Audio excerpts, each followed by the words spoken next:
Okay, చూడమ్మా last క్లాస్లో మనం ఆల్టర్నేటింగ్ కరెంట్ అనేటువంటి చాప్టర్ని స్టార్ట్ చేయడం జరిగింది. ఇక్కడ ఏసీ కరెంట్ అంటే ఏం చెప్పాం, టైంతో పాటు డైరెక్షన్ చేంజ్ చేస్తున్నటువంటి కరెంట్ని ఏసీ కరెంట్గా మనం చెప్పడం జరుగుతుంది. ఏసీ కరెంట్ కనుక మనం గమనించినట్లయితే చూడండి,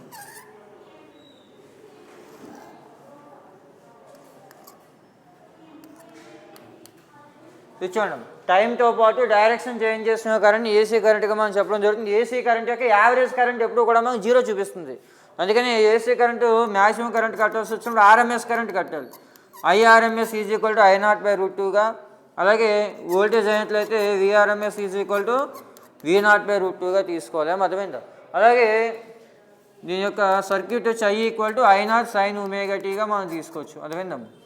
I equal to I0 sin ωtగా చూపించాలి ఈ ఈక్వేషన్. అర్థమైంది? లాస్ట్ క్లాస్లో ఏసీ కరెంట్ని ఒక కెపాసిటర్కి అలాగే ఇండక్టర్కి కలిపినట్లయితే ఇన్పుట్కి కరెంట్, అలాగే చూడండి కరెంట్కి వోల్టేజ్కి మధ్య ఉన్నటువంటి ఫేజ్ డిఫరెన్స్ రిలేషన్స్ అవి కూడా మనం చూడడం జరిగింది. అర్థమైందా? ఫస్ట్ ఇండక్టర్కి కలిపాం, ఇండక్టర్ కలిపి నా సర్క్యూట్లో కరెంట్ ఏ విధంగా చేంజ్ అవుతుంది ఏంటని చూసాం. అలాగే కెపాసిటర్ కలిపి కరెంట్ ఏ విధంగా వస్తుంది అటువంటి చూసాం. నెక్స్ట్ వచ్చి ఎల్సీఆర్ సర్క్యూట్, అలాగే ట్రాన్స్ఫార్మర్ కూడా చూసాం. ట్రాన్స్ఫార్మర్ అంటే ఏం చెప్పాం, transformer is a device to transfer voltage, high voltage to low voltage or low voltage to high voltage. అర్థమైందమ్మా? ట్రాన్స్ఫార్మర్ చేసే పని ఏంటంటే వోల్టేజ్ని హై వోల్టేజ్ని లో వోల్టేజ్గా లేదా లో వోల్టేజ్ని హై వోల్టేజ్గా కన్వర్ట్ చేస్తుందమ్మా. అర్థమైందా? లేదా హై వోల్టేజ్ అనేది లో కరెంట్. అర్థమైందమ్మా? హై వోల్టేజ్ లో కరెంట్ అనేది లో వోల్టేజ్ హై కరెంట్గా కన్వర్ట్ అవుతుంది. లేదు, లో వోల్టేజ్ అనేది హై వోల్టేజ్గా కన్వర్ట్ అయినప్పుడు హై కరెంటు లో కరెంట్గా కన్వర్ట్ అవ్వడం జరుగుతుంది. అటువంటి ఈ విధంగా ట్రాన్స్ఫార్మర్ అనేది మనకు వర్క్ చేస్తుంది. ట్రాన్స్ఫార్మర్ యొక్క మెయిన్ వర్కింగ్ ప్రిన్సిపల్ ఏంటంటే మ్యూచువల్ ఇండక్టెన్స్. అర్థమైందా? ఇక్కడ ట్రాన్స్ఫార్మర్ అనేది ఒక సాఫ్ట్ ఐరన్ కోర్ మీద రెండు కాయిల్స్ని చుట్టి, దీన్ని ప్రైమరీ కాయిల్ అనుకుంటాం, దీన్ని సెకండరీ కాయిల్ అనుకుంటాం. ఇప్పుడు ప్రైమరీ కాయిల్కి ఇన్పుట్ ఇచ్చినట్లయితే దీని చుట్టూ మ్యాగ్నెటిక్ ఫీల్డ్ అనేది జనరేట్ అయ్యి ఆ మ్యాగ్నెటిక్ ప్లస్ సెకండరీ కాయిల్తో లింక్ అయ్యి ఇందులో కరెంట్ అనేది రావడం జరుగుతుంది. అర్థమైందా? అది. అలాగే ట్రాన్స్ఫార్మర్ యొక్క రేషియో ఏం చెప్తాం, సెకండరీ టర్న్స్కి అలాగే ప్రైమరీ టర్న్స్కి రేషియో కట్టినట్లయితే దాన్ని ట్రాన్స్ఫార్మర్ రేషియోగా మనం చెప్పడం జరుగుతుంది. అలాగే ప్రైమరీ కాయిల్లో కరెంట్ ఐపీ అనుకోండి, వోల్టేజ్ విఎస్ అనుకోండి. అలాగే ఇక్కడ కరెంట్ ఐఎస్ అనుకోండి, వోల్టేజ్ విఎస్ అనుకున్నట్లయితే మా పవర్ పీ ఈక్వల్ టు ఏంటి, వోల్టేజ్ ఇంటూ కరెంట్ కదా.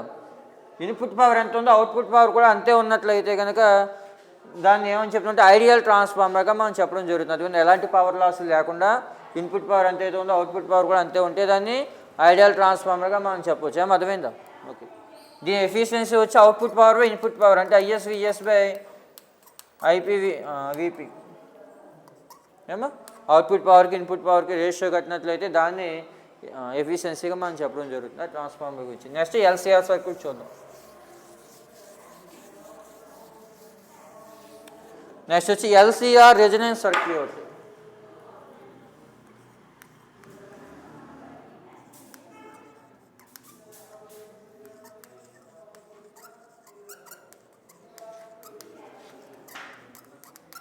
ఇలా ఎల్సీఆర్ సర్క్యూట్లో ఏంటంటే first inductor,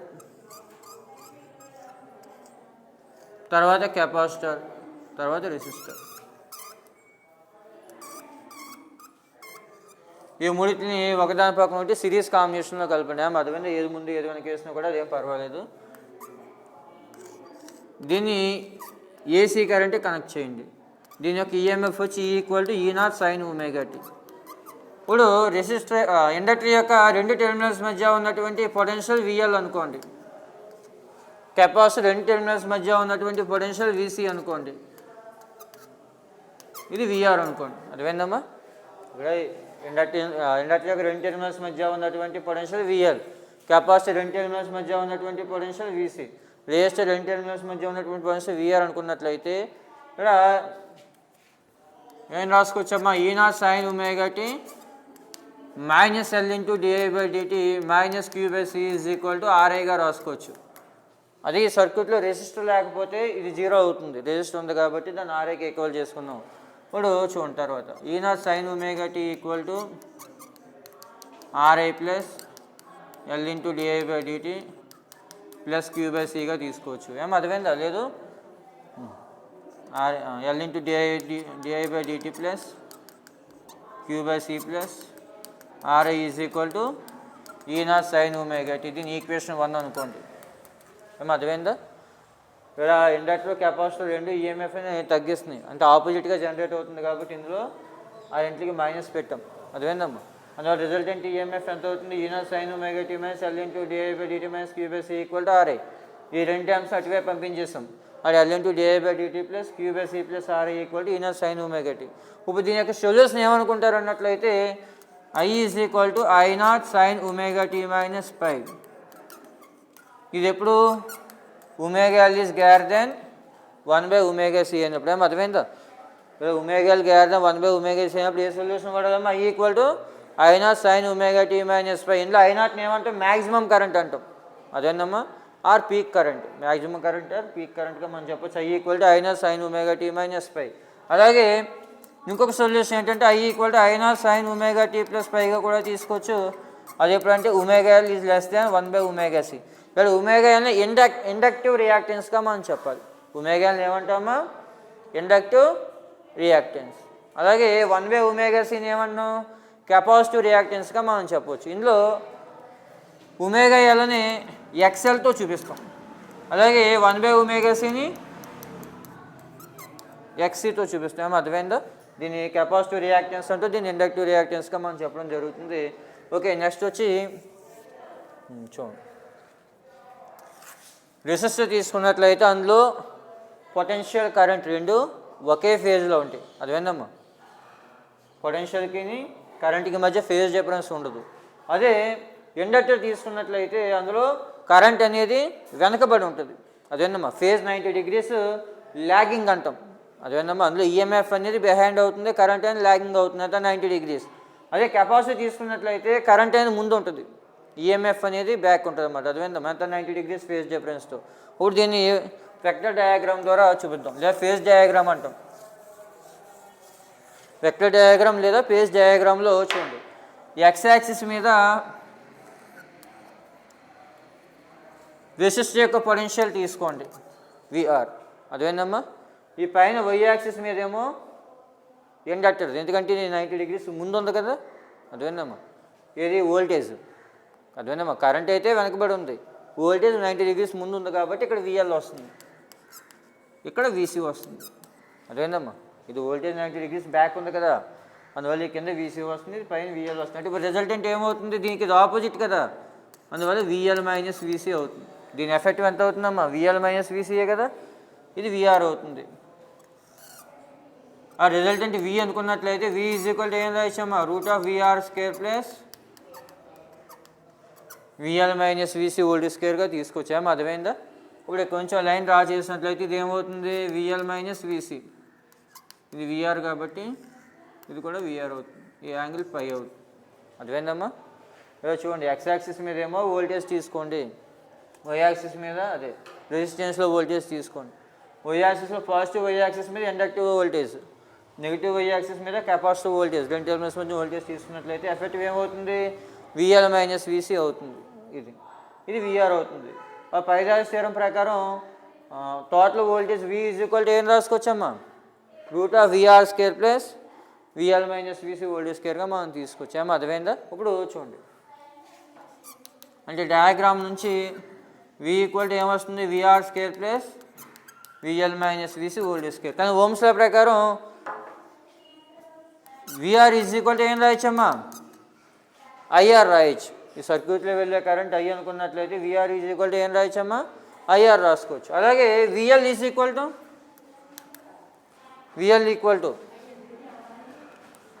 I into XL. ఏమమ్మా? ఆ రెసిస్టెన్స్ ఎలా యాక్ట్ చేస్తుందో ఇండక్టర్ ఉన్న సర్క్యూట్లో ఇండక్టివ్ రియాక్టెన్స్ కూడా అలాగే యాక్ట్ చేస్తుంది. అందువల్ల విఎల్ ఈజ్ ఈక్వల్ టు ఏం రాయచ్చమ్మా? ఐ ఇంటూ ఎక్స్ఎల్ రాసుకోవచ్చు. అలాగే VC is equal to I into XC. అలాగే V equal to I into Z. అదేందమ్మా? జెడ్ని ఇంపిడెన్స్ అంటాం. అదేందమ్మా? జెడ్ని ఏమనాలి?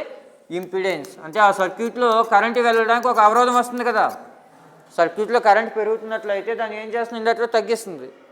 కరెంట్ తగ్గిస్తున్నట్లయితే కరెంట్ తగ్గుతున్నట్లయితే పెంచుతుంది. అవునమ్మా?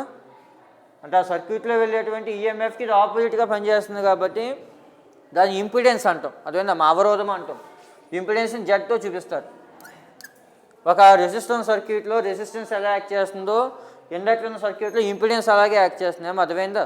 అందువల్ల దాన్ని ఇంపిడెన్స్ అంటాం. అంటే V = IZ రాసుకుని ఆ వాల్యూస్ అక్కడ సబ్స్టిట్యూట్ చేశారు అనుకోండి. IZ = √IR² plus IXL minus IXC². I × ఇక్కడ I లోపల I² అవుతుంది కదా, బయటికి తీసుకొచ్చేసాం అనుకోండి I అవుతుంది. I × √R² plus XL minus XC² రెండు వైపులా I క్యాన్సిల్ అయిపోతే Z = ఏమవుతుందమ్మా, R² plus XL minus XC² ఏమో ఇంపిడెన్స్ Z² = ఇది ఎక్కడితో ఆపేయచ్చు. Z = √R² plus XL minus XC² ఆపేయచ్చు. ఏమో అర్థమైందా? ఇంపిడెన్స్ Z = ఇందులో ఇంపిడెన్స్ Z అనేది ఎప్పుడు మ్యాక్సిమం అవుతుంది, ఇంపిడెన్స్ Z ఎప్పుడు మ్యాక్సిమం అవుతుంది, XL = XC అయినప్పుడు. అర్థమైందమ్మా? ఇందులో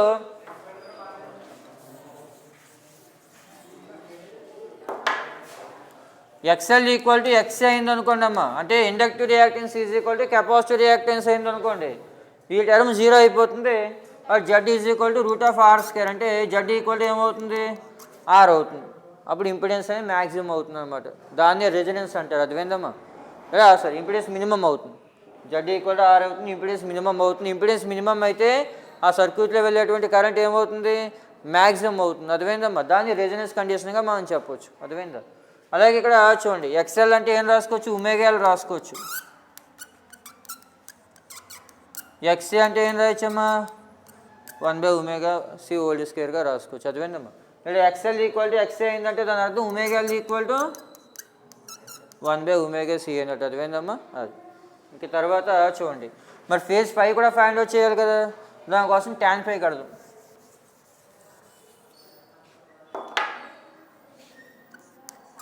tan φ = ఏంటమ్మా, opposite side by adjacent side కదా. ఆపోజిట్ ఏంటి ఇక్కడ, VL మైనస్ VC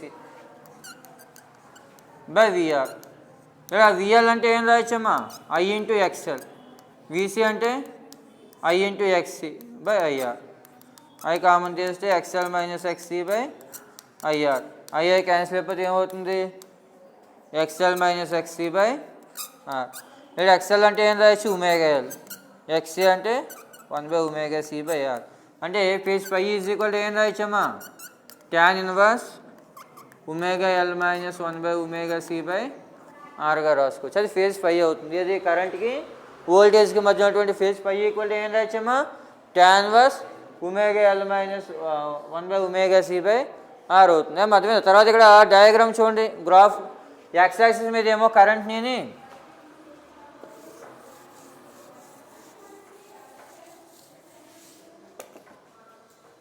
ఇక్కడ చూడండి రెజొనెన్స్ కండిషన్ దగ్గర ω = ఏమంటున్నాం, రెజొనెన్స్ కండిషన్ దగ్గర ω = ఏమన్నాం, 1/ωc. ఈ ω ఇటువైపు తీసుకొచ్చేసి అన్ని ఇక్కడ తీసుకొచ్చారనుకోండి, ω² = ఏమవుతుందమ్మా, 1/LC. దాని ω = ఏం రాయొచ్చు, 1/√LC. కానీ ω అంటే 2πf కదా, 2πf = 1/√LC. అప్పుడు ఫ్రీక్వెన్సీ f = ఎంత అవుతుంది, 1/2π√LC. అంటే LCR సర్క్యూట్ యొక్క ఫ్రీక్వెన్సీ, ఈ ఆసిలేటరీ సర్క్యూట్ యొక్క ఫ్రీక్వెన్సీ f = ఎంతమ్మా, 1/2π√LC. ఇప్పుడు X యాక్సిస్ మీద ఏమో ఫ్రీక్వెన్సీని, Y యాక్సిస్ మీద కరెంట్ని తీసుకుని గ్రాఫ్ గీసారనుకోండి,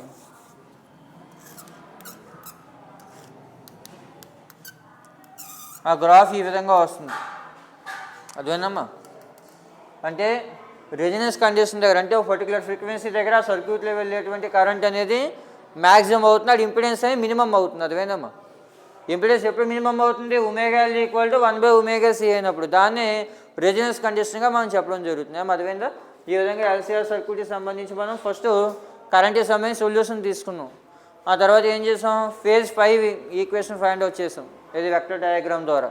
అలాగే ఇంపిడెన్స్ జెడ్ కూడా ఈక్వేషన్ ఫైండ్ అవుట్ చేయడం జరిగింది. అర్థమైందా?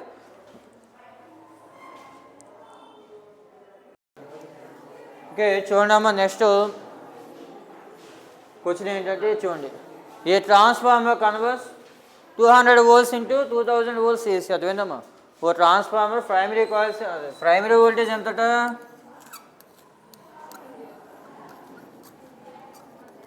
200 volts. అర్థమైందా? అలాగే సెకండరీ వోల్టేజ్ ఎంత 2000 volts. అంటే primary voltage VS is equal to ఎంత ఇచ్చాడమ్మా? 200 volts ఇచ్చాడు. అలాగే primary voltage VP, secondary voltage VS is equal to ఎంత ఇచ్చాడు? 2000 volts ఇచ్చాడు. అలాగే ఇంకేమంటున్నాడమ్మా? Calculate the number of turns in the secondary turns NS ఎంత అడుగుతున్నాడు. అదేనమ్మా? The primary has 10 turns. Primary turns ఎంతట? ఎన్పి 10 ఇచ్చాడు. అదేనమ్మా? ప్రైమరీ టర్న్స్ 10 ఇచ్చాడు. ప్రైమరీ వోల్టేజ్ 200 volts ఇచ్చాడు. సెకండరీ వోల్టేజ్ 2000 volts ఇచ్చాడు. ఎన్ఎస్ ఎంత అన్నమా? ట్రాన్స్ఫార్మర్ రేషియో ఏంటి?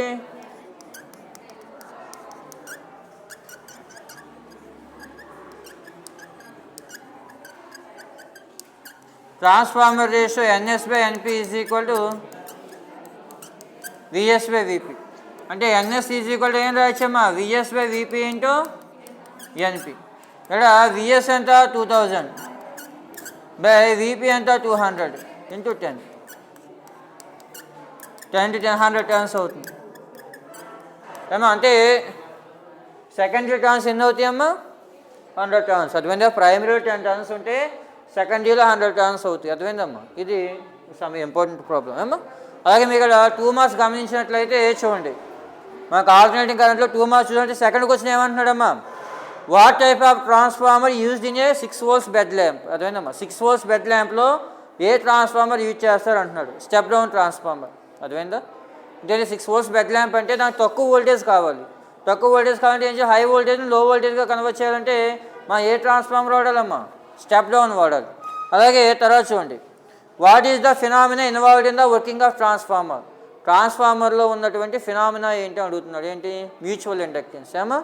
తర్వాత what is transformer ratio. Next question ఏమంటున్నాడు? 2 మార్క్స్లో ఫోర్త్ క్వశ్చన్ ట్రాన్స్ఫార్మర్ రేషియో అంటే ఏంటి అంటున్నాడు. ఏం తెలుసు మనకి? Ratio between secondary to the primary turns. అదేనమ్మా? సెకండరీ టర్న్స్కి ప్రైమరీ కాల్స్ యొక్క టర్న్స్కి రేషియో కట్టినైతే దాన్నే ట్రాన్స్ఫార్మర్ రేషియో అంటాం. ట్రాన్స్ఫార్మర్ రేషియోకి ఇంకా formula NS by NP is equal to VS by VP. తర్వాత చూడండి 6వ క్వశ్చన్ ఏమంటున్నాడు? 5వ question write the expression for reactance of an inductor and capacitor. Inductive రియాక్టెన్స్కి కెపాసిటివ్ రియాక్టెన్స్కి ఈక్వేషన్ కట్టమంటున్నాడు. ఇండక్టివ్ రియాక్టెన్స్ అయితే ఏంటి? XL is equal to omega L. Capacitive reactance అయితే ఏంటి? X is equal to 1/ωc. ఏమో. తర్వాత 6వ క్వశ్చన్ చూడండి, what is the phase difference between AC EMF and AC current in the following? Pure resistor, pure inductor and pure capacitor. Pure కెపాసిటర్కి, రెసిస్టర్కి, ఇండక్టర్కి, కరెంట్కి, వోల్టేజ్కి మధ్య ఉన్నటువంటి ఫేజ్ డిఫరెన్స్ ఎంత అంటున్నాడు. ఆల్రెడీ మనం ఎల్సీఆర్ సర్క్యూట్లో చెప్పుకున్నాం. ఏంటి చూడండి, ప్యూర్ రెసిస్టర్కి అయితే the phase difference between AC voltage and AC current is 0. రెసిస్టర్కి అయినట్లయితే ఇలాంటి రెసిస్టర్కి అయినట్లయితే కరెంట్కి వోల్టేజ్కి మధ్య ఫేజ్ డిఫరెన్స్ ఏముండవు, 0. అర్థమైందమ్మా? అదే ఇండక్టర్ తీసుకున్నట్లయితే ఇది ఇండక్టర్కి అయినట్లయితే చూడమ్మా, the current lags behind the voltage by 5/2. Lagging అంటే వెనకబడ్డం. అదేనమ్మా? అంటే ఈఎంఎఫ్ అప్లై చేసిన తర్వాత కరెంట్ రావడం జరుగుతుంది 90 degrees ఫేజ్ డిఫరెన్స్తో. For pure capacitor the current leads. అదేమో కెపాసిటర్కి అయినట్లయితే కరెంట్ 5/2 ఫేజ్ డిఫరెన్స్ ముందు ఉంటుంది. అర్థమైందా? అది తర్వాత 7, 8 క్వశ్చన్లు డిలే చేయడం జరిగింది. అమ్మా పవర్ ఫ్యాక్టర్ ఒకటి, what is meant by wattless component of current అయినా మనకి 30% సిలబస్ రెడ్యూస్ చేశాడు కదా, అందులో తీస్తాడు. 7, 8 క్వశ్చన్ చదవాల్సిన పని లేదు మీరు 2 మార్క్స్లో. తర్వాత 9వ క్వశ్చన్ చూడండి, when does an LCR series circuit have minimum impedance. LCR series సర్క్యూట్కి మినిమమ్ ఇంపిడెన్స్ ఎప్పుడు ఉంటుంది? అర్థమైందమ్మా? An LCR circuit will have minimum impedance at resonance frequency. ఆ సర్క్యూట్ ఎప్పుడైతే రెజొనెన్స్లోకి వచ్చిందో ఎల్సీఆర్ సర్క్యూట్ అనేది అప్పుడు మినిమం ఫ్రీక్వెన్సీ వస్తుంది. అంటే దాని ఫ్రీక్వెన్సీ ఎంతమ్మా? Omega naught equal to 1/√L. అర్థమైందా? ఇంకా చెప్పాలంటే ఎక్స్ఎల్ ఈక్వల్ టు ఎక్సీ అయినప్పుడు, అంటే inductive reactance equal to capacitive reactance అయినప్పుడు దాని యొక్క ఇంపిడెన్స్ మినిమం అయి అదేందమ్మా ఫ్రీక్వెన్సీ అనేది మ్యాక్సిమం అవుతుంది, అదే కరెంట్ అనేది మ్యాక్సిమం అవడం జరుగుతుంది, అదేందా అది. అంటే దాని రెజొనెన్స్ ఫ్రీక్వెన్సీ దగ్గర అంటే 1/√LC దగ్గర కరెంట్ అనేది మ్యాక్సిమం అవుతుంది, ఇంపిడెన్స్ అనేది మినిమం అవుతుంది. తర్వాత 10వ క్వశ్చన్ కూడా డిలీట్ చేయడం జరిగింది, అర్థమైందా. What is pair difference between voltage and current when the power factor in LCR circuit is unit. ఆ క్వశ్చన్ కూడా డిలీట్ చేయడం జరిగింది. అంటే మీకు ఈ చాప్టర్లో 7, 8, 10 క్వశ్చన్లు అనేవి లేవు 2 మార్క్స్లో, అదేందమ్మా. ఈ చాప్టర్ నుంచి మనకు మెయిన్గా 2 మార్క్స్ క్వశ్చన్స్ ఇవ్వడం జరుగుతుంది, అదేందా అది జాగ్రత్త చదవండి.